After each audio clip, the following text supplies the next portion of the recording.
Le problème 6 de l'étude de cas concerne le droit de la poursuite pour dette et la faillite. La question 6.1, nous avons plusieurs questions portant sur le mode de poursuite. Plusieurs clients de Vericet Cuisine SA n'ont pas respecté leurs obligations de paiement. Il faut indiquer par une croix pour les créances décrites ci-dessous à quel mode de poursuite le débiteur correspondant est soumis. Nous allons donc nous référer à la loi fédérale sur la poursuite pour dette et la faillite pour déterminer le mode de la poursuite.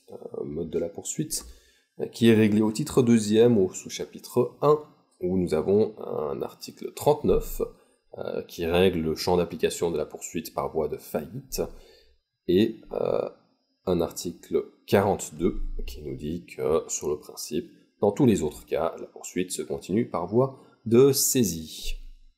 Il y a encore quelques exceptions à l'article 43 à la poursuite par voie de faillite, principalement pour le recouvrement d'impôts et de contributions périodiques. À la première ligne, il s'agit de Brigitta Beringer, qui n'est pas inscrite au registre du commerce pour des travaux de planification privée.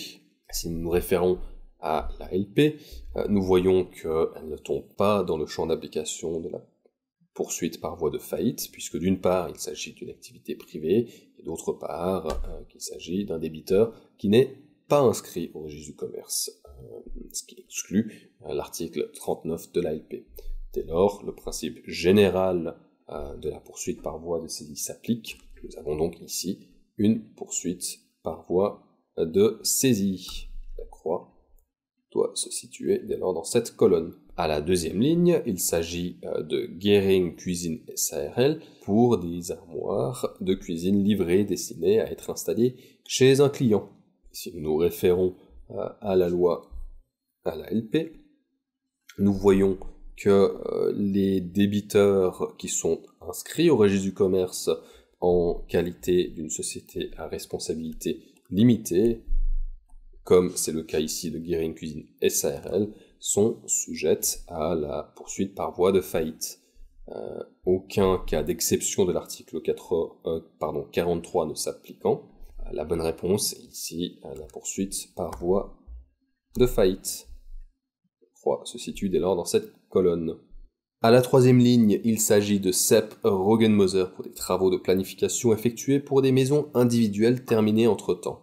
Une hypothèque légale a été enregistrée. Dans ce cas, il fallait se référer à l'article 41 de la LP, qui prévoit que lorsque la poursuite a pour objet une créance garantie par gage, ce qui est le cas puisque l'hypothèque légale a été enregistrée ici, alors elle se continue par la réalisation du gage selon les articles 151 à 158 de la LP, même contre les débiteurs sujets à la poursuite par voie de faillite.